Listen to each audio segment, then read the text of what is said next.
रोहा तालुक्यातील किल्ला येथील कालिदास हॉलमध्ये पार पडलेल्या सभेला रायगड जिल्ह्यासह रोहा तालुक्यातील असंख्य मंडप व्यावसायिक, डेकोरेटर्स, साऊंड सिस्टीम चालक, केटरर्स आणि संघटनेचे पदाधिकारी मोठ्या संख्येने उपस्थित होते। कार्यक्रमाच्या सुरुवातीला महाराष्ट्र राज्य मंडप डेकोरेटर्स संघटनेचे अध्यक्ष सागरभाई चव्हाण यांनी दूरध्वनीद्वारे उपस्थितांना शुभेच्छा देत संघटनेच्या कार्याला पाठिंबा दर्शविला। यावेळी व्यवसाय क्षेत्रात उल्लेखनीय कामगिरी करणाऱ्या मंडपधारकांचा सन्मानचिन्ह देऊन गौरव करण्यात आला। तसेच ऑर्डर देऊन पैसे बुडविणाऱ्या ग्राहकांविरोधात संघटित भूमिका घेत व्यावसायिकांचे हित जपणाऱ्या आणि संघटनेच्या निर्णयांचे काटेकोर पालन करणाऱ्या मंडप व्यावसायिकांचाही विशेष सन्मान करण्यात आला। सभेत संघटनेची आवश्यकता आणि व्यवसाय करताना घ्यावयाची काळजी याबाबत सविस्तर चर्चा झाली। वाढत्या अपघात आणि आपत्तीजनक घटनांच्या पार्श्वभूमीवर विम्याचे महत्त्व काय आहे, तसेच व्यवसायासाठी विमा संरक्षण का आवश्यक आहे याविषयी तज्ज्ञ व्यक्ती आणि कायदेविषयक जाणकारांनी उपस्थितांना मार्गदर्शन केले। दरम्यान बालविवाह प्रतिबंधासाठी शासनाने घेतलेल्या निर्णयांचे स्वागत करत रायगड जिल्हाध्यक्ष कालिदास शेठ भिंगारे यांनी महत्त्वाचे आवाहन केले। विवाहाचे काम स्वीकारण्यापूर्वी संबंधित वधूवरांचे वय सिद्ध करणारे कागदपत्र आणि आवश्यक माहिती तपासून घेणे गरजेचे असल्याचे त्यांनी सांगितले। योग्य कागदपत्रांशिवाय कोणतीही ऑर्डर स्वीकारू नये आणि बालविवाह रोखण्यासाठी शासनाला सहकार्य करावे असे आवाहन त्यांनी यावेळी केले। कार्यक्रमाच्या शेवटी संघटनेच्या भावी वाटचाली संदर्भात चर्चा करण्यात आली। रायगड जिल्ह्यातील मंडप, साऊंड आणि केटरिंग व्यावसायिकांनी एकजुटीने काम करून व्यवसाय अधिक सक्षम करण्याचा निर्धार व्यक्त केला।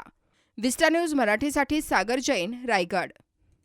मी प्रीतम शिवदनकर आज रायगड जिल्ह्याचा सचिव म्हणून आपल्या समोर सांगतो की वर्षभर आमची लोक जे मंडपाचं काम करत असतात त्यानंतर आता थोडासा कामातून रिलॅक्स भेटलेला आहे। त्यामुळे आम्ही सर्व संघटनेचे जे पदाधिकारी आहेत, जे तालुक्याचे अध्यक्ष आहेत, ते सगळेजण एकत्र येऊन यामध्ये दरवर्षासाठी नवीन नियमावली किंवा जे काही समस्या असतात वर्षातल्या त्याचा सोडवण्याचा प्रयत्न करतो। आताही याच वर्षात भेडसावणारी एक समस्या अशी आहे की 18 वर्ष खालील मुली जे लग्न होतात त्याच्याबद्दल आमच्या एका व्यावसायिकावरती केस झाली। तर ह्याच्यावरती सोल्युशन काय काढायचं, तर आपण सुद्धा ह्याचा आधार कार्ड घेतला पाहिजे त्यांचा किंवा लिव्हिंग सर्टिफिकेट घेतला पाहिजे, आपली सुद्धा त्याची बांधिलकी त्याच्या माध्यमातून तुम्ही मंडप डेकोरेशनला या व्यावसायिकांना आणि जनतेला काय आव्हान करा की आम्ही कमी वयात लग्न केलं तर त्याच्यामध्ये डेकोरेशनवर गुन्हा दाखल होतो।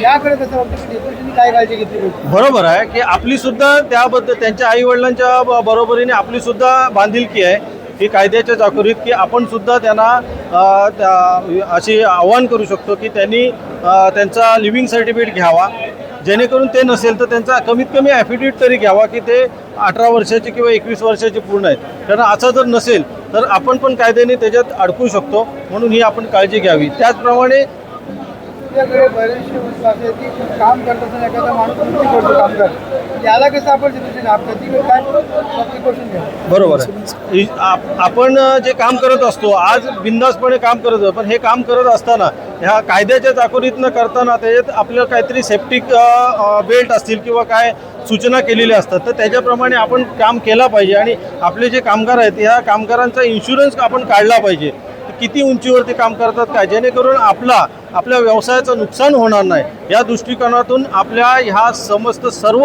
जे काही व्यावसायिक आहेत ह्यांना भरपूरसा लाभ होईल आणि हा संदेश इतर लोकांपर्यंत पोहोचेल। तुम्ही पाहत आहात विस्टा न्यूज मराठी।